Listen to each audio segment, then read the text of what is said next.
తల్లిదండ్రులను ఒప్పించి పరిణయం చేసుకోవాలనే సంకల్పంతో శ్రీనివాసుడే స్వయంగా ఎరుకల సాగి వేషంలో వచ్చి ఆ శ్రీనివాసుడే పద్మావతికి తగిన వరుడని ధరణీదేవికి పద్మావతికి సోది చెబుతాడు.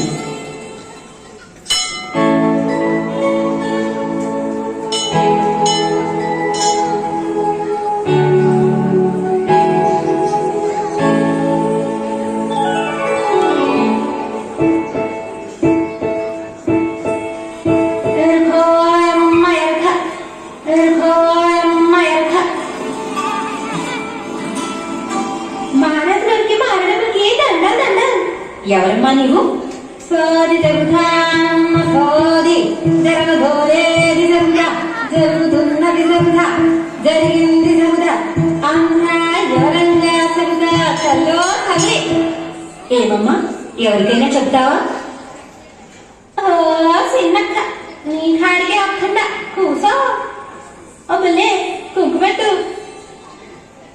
ఓ సరకమ్మ నీ చక్కని చెయ్యి చూపు, మాట పొల్లుబోక సూటిగా చెబుతా. ఓ విఘ్నేశ్వరుడు వీరభద్రుడా, పలుకునా తల్లి భద్రకాళి, దుర్గమ్మ జగదమ్మ కలి వంకావద్దు, ఆడి తప్పావద్దు. ఓ భరక ఎంతటా మూతి ముచ్చుకుని కూర్చుంటావు, చెయ్యి చాపు. ఇదిగో 10 రోజులుగా అమ్మాయి గారి పరిస్థితి ఇది. మనసులో మనసు లేదు, మనిషి ఈ లోకంలో లేదు. ఏంటో చెప్పమ్మా. ఓయమ్మ ఉన్నది ఉన్నట్టు చెబుతా ఇనుకో. వనములో చూసా ఒక సుందరాంగుడిని, కళ్ళు గలిసాయి మనసు పారేసుకుంచిడి. ఏడగున్నాడో జాడ తెలియదంటావు, ఈడనే ఉన్నాడు నీ ఎదుటనే ఉన్నాడు. కళ్ళున్నాయి గాని చూడలేవు, నల్లగుంటడు గాని చల్లనోడు, ఇల్లు లేదు గాని ఎల్లలన్నీ ఆయనవే. ఏమమ్మా ఇంత చేసి నల్లటోనికి ఇల్లు లేని వాడికి నా బంగారు తల్లిని ఇవ్వమంటావా? ఓహో ఏం చెప్పావమ్మా? పాపమని పిలిస్తే దయ్యం పట్టినట్లు ఏమిటి? నారాయణ నారాయణ. రండి రండి. నారద మహర్షులా ప్రణామములు. సమయానికే వచ్చారు. ఇదిగో ఈ సోది వినలేకపోతున్నా. ఏదేదో చెబుతుంది.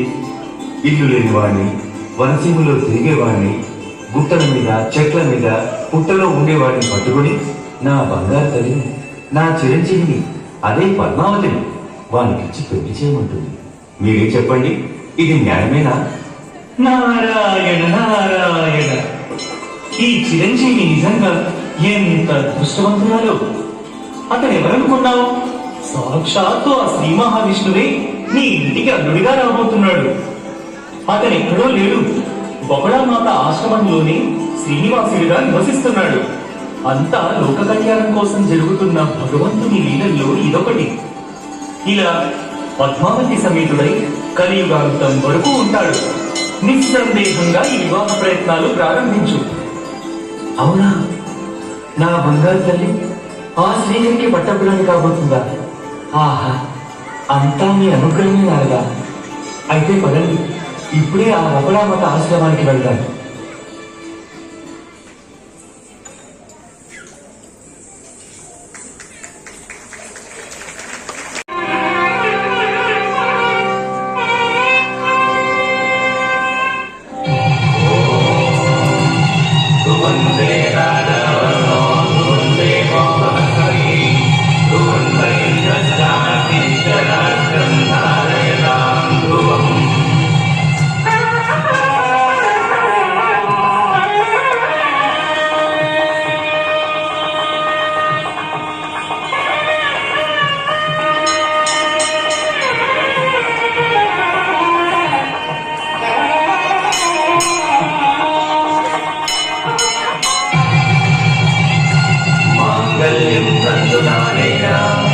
लोकरक्षणहेतुना प्रत्येवत्तामि सुभगे त्वं जीवशरदां शतम्।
అంగనలీరే హారతులు అంగజ గురునకు హారతులు అంగనలీరే హారతులు అంగజ గురునకు హారతులు హారతి హారతి హారతులు అంగనలీరే హారతులు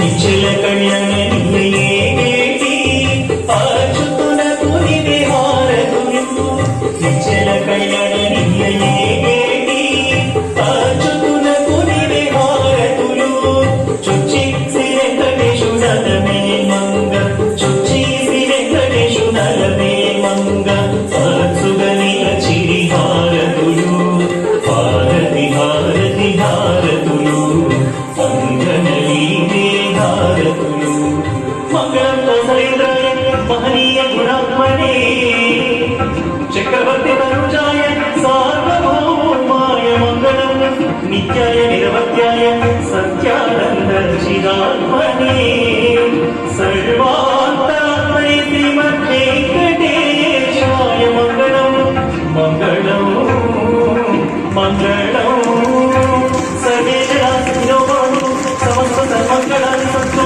హరి ఓం తత్సత్ శాంతి శాంతి శాంతి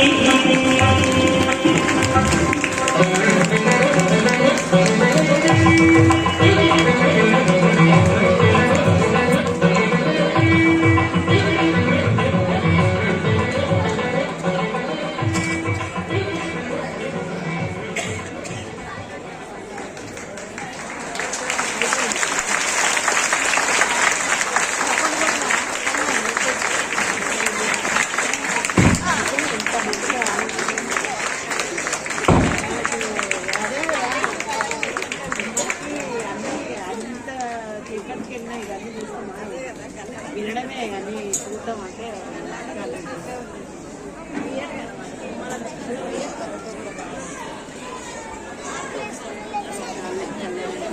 అలాగే శివుడిగా కుమారి తేజస్విని, పార్వతిగా కుమారి ధృతి, బ్రహ్మగా కృతికశ్రీ, సరస్వతిగా జాన్విక, అలాగే ఆకాశరాజుగా శ్రీ అజయ్ గారు. ఆయన మా స్టూడెంట్ పేరెంట్. సో వీళ్ళందరూ చూసి ఆయన కూడా కోరిక కలిగింది, ఆయనకు కూడా చేయాలి అనిపించింది. ఇన్స్పైర్ అయ్యి పెద్దవాళ్ళు కూడా ఇన్స్పైర్ అవుతున్నారు అనే దీనికి నిదర్శనం. అలాగే ధరణీదేవి, ఆకాశరాజు గారి వైఫ్ ధరణీదేవిగా చేసింది కుమారి అన్విత, భృగు మహర్షి కుమారి ధాత్రి, అలాగే అక్కడ ఎరుకల సారిగా చేసింది కుమారి అంజలి, నారదుడిగా చేసింది కుమారి అఖిల, బకుళామాతగా చేసింది కుమారి పరిణిత, అలాగే చెలికత్తలుగా భువి తేజస్వి, ఉత్కర్ష, శ్రావ్య, వాళ్ళు గోపికలు ప్లస్ మునులుగా చేశారు. రితుజ, దేవి చందన ప్రియ, కృష్ణుడు, లేఖన ఆద్య, దేవి వాణ్య, దేవి మయూఖ, కుమారి సాయి అక్షయ, కుమారి గీతా మాధురి అండ్ వైష్ణవి. అంటే మేకప్ తో నేనే గుర్తుపట్టలేకపోతున్నాను వాళ్ళు ఎవరు అన్నది. అందరూ ఒకేలా ఉన్నారు.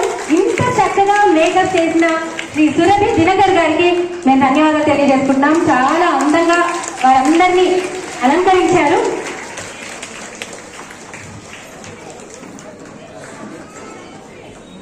అందరినీ చెప్పి ఇంకొకరు మర్చిపోయారు.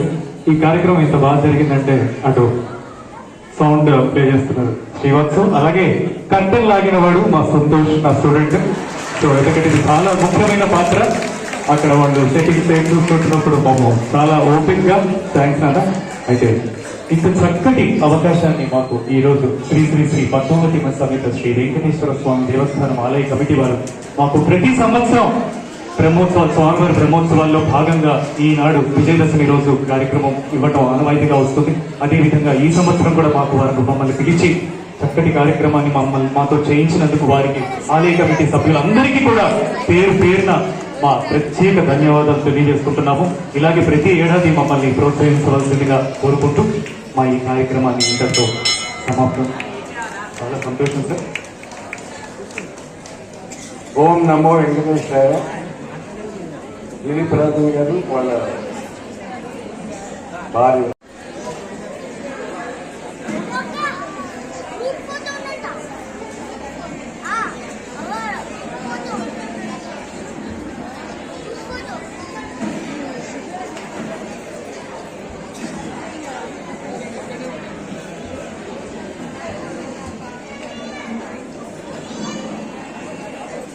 మనోడు శ్రీ శ్రీ శ్రీ పద్మావతి సమేత శ్రీ వెంకటేశ్వర స్వామి వారి దేవస్థానంలో జరుగుతున్నటువంటి బ్రహ్మోత్సవ కార్యక్రమంలో ఈరోజు మనందరం కూడా పర్వదినాన విజయదశమి పర్వదినాన మనమందరము కూడా ఇక్కడ సమావేశమయ్యాము. ఈ సమావేశంలో మనందరికీ కారణము శ్రీనివాసుని కళ్యాణం. ఇది ముఖ్యంగా వెంకటేశ్వర దేవాలయంలో వారి కళ్యాణం మనం అప్పుడు చూసామో లేదో, మనం పుట్టామో లేదో తెలీదు, కానీ అది కళ్ళకు కట్టినట్లుగా దిలీప్ రాజన్ సౌజన్య గారు వారి శిష్య బృందంతో ఈ వేదిక పైన చక్కగా ఇచ్చేశారు. ఓ రకంగా చెప్పాలంటే దిలీప్ రాజన్ ఇక్కడ కూర్చున్నట్టు పిల్లలు అంత వయసు అప్పటి నుంచి ఇక్కడ ఈ వేదిక ఈ ప్రాంగణంలో అతను సంగీతం కానీ కళా ప్రదర్శన ఇచ్చేస్తూ ఉన్నాడు. అలాగే ఇప్పుడు ఆయన అవకాశం ఇచ్చారు మాత్రమే, మేము కాదు అవకాశం ఇచ్చింది, పాలకవర్గం కాదు, ఆ దేవదేవుడే అతనికి వారి కుటుంబానికి ఈ అవకాశం కలగజేశాడు. ఎందుకంటే శివునాజ్ఞ లేనిదే చీమైనా కుట్టదు. ఈ రోజు పండుగ రోజు త్రిమూర్తులు బ్రహ్మ విష్ణు మహేశ్వర ముగ్గురిని కూడా ఈ వేదిక పైన ఒకసారి చూస్తే అందరు ఇక్కడే ఉన్నారు. మనం ఇంట్లో పూజిస్తుంటాం, కానీ వారందరినీ ప్రత్యక్షంగా పరోక్షం నుంచి దర్శించుకుంటున్నాము. మరి ఇలాంటి చక్కని అవకాశము వారు ఎంతో కృషి చేసి ఈ యొక్క చిన్నారులని చక్కని ప్రదర్శనతోటి మనందరికీ కూడా కనుల విందు చేసి ఈ సందర్భంగా వారికి ఆలయం వారు చిరు సత్కారం మాత్రమే, అది ఆ దేవదేవుని ఆశీస్సులు. ఇది అంతా కూడా ఇలాగే మీరు ఇంకా అభివృద్ధి చెంది చక్కగా ఇంకా ప్రదర్శనలు ఈ వేదిక పైన చేయాలని చేస్తారని ఆకాంక్షిస్తూ, అలాగే ఈ యొక్క దిలీప్ రాజన్ గారికి వారి శ్రీమతి సౌజన్య గారికి ఆలయ పాలక వర్గం వారి తరఫున ధన్యవాదాలు తెలియజేస్తున్నాం. అలాగే ముఖ్యంగా ఏ కార్యక్రమానికైనా ఒక వేడుక చేయాలంటే వేదిక కావాలి. ఈ వేదిక మీద ప్రదర్శన చేసినందుకు ముఖ్యంగా కావాల్సిన వాళ్ళు ప్రేక్షకులుగా మీరందరూ భక్తులుగా వచ్చి ఈ రోజు పర్వదినాన ఈ కార్యక్రమాన్ని తిలకించినందుకు మరి మీరు సంతోషించారా, సంతోషించలేదా? సంతోషిస్తే ఏం చేయాలి? ధన్యవాదాలు వినపడాలి గట్టిగా. పాప చిన్నారులు ఎంతో ఉత్సాహంగా మధ్యాహ్నం నుంచి రంగు పూసుకొని ఆడబెట్టుకొని కింద అక్కడిక్కడ నుంచొని ఉన్నారు. ఒక్కసారి ఈ పిల్లల తండ్రులు కూడా ఇక్కడ ఉన్నారు. మా అమ్మాయి ఫోటో మా అబ్బాయి ఫోటో రికార్డింగ్ వెనక కూర్చుంటే ఒక ఆమెకి అడిగింది, ఈ రికార్డింగ్ ఏమైనా దొరుకుతుందా ఆఫీస్లో అని. అమ్మ రికార్డింగ్ కాదు, అదంతా ఆడియో. వెనక దిలీప్ రాజన్ గారు సౌజన్య గారు ఉంటారు, వారికి మాత్రమే అది పరిమితము. మేము ప్రసాదం మట్టికి పెడతామా, రికార్డింగ్ మట్టికి ఇవ్వమని చెప్తాము. ఏదైనప్పటికీ కూడా వారికి ధన్యవాదాలు తెలియజేస్తూ ప్రతి ఒక్కరూ కూడా ప్రసాదం తీసుకొని ఆ దేవదేవుని ఆశించుకోవలసిందిగా కోరుతూ ఈ కార్యక్రమాన్ని దిలీప్ రాజన్ గారి అనుమతితోటి ముగిస్తున్నాం. ధన్యవాదాలు. ఒక్కసారి గోవిందనామం అనుకుందాం. ఏడుకొండలవాడ వెంకటరమణ గోవింద గోవింద గోవింద. యావత్ భక్తులందరికీ కూడా ఆలయ పాలకం వర్గం వారు విజయదశమి దసరా శుభాకాంక్షలు తెలియజేస్తున్నారు. ధన్యవాదాలు. ఒక్క ముఖ్య ప్రకటన, బ్రహ్మోత్సవాల్లో చివరి రోజైనటువంటి రేపు చక్రస్నానం ఉంటుంది. మీ అందరికీ ఈ రోజు టీవీ చూసినట్టు వారైతే భక్తి ఛానల్ కానీ టీటీడీ ఛానల్ కానీ ఎస్పీబీసీ చూసినట్లయితే తిరుమలలో చక్రస్నాన కార్యక్రమం నిర్వహించింది. అలాంటి కార్యక్రమం మీరందరూ వెళ్ళి అయ్యో మేము చూడలేకపోయాను చింతవద్దు. రేపు వనస్థలిపురం ఈ పద్మావతి సమేత వెంకటేశ్వర దేవ ఈ ఆలయ ప్రాంగణంలోనే చక్రస్నానం ఉంటుంది. కావున భక్తులందరూ వచ్చి స్వామివారి చక్రస్నానాన్ని తిలకించి అటు పిమ్మట స్వామివారి అన్నప్రసాదం కూడా స్వీకరించి స్వామివారి అమ్మవారి కృపకు పాత్రలు కావాల్సిందిగా మీ అందరినీ కూడా ఆహ్వానిస్తున్నాం. జై శ్రీమన్నారాయణ.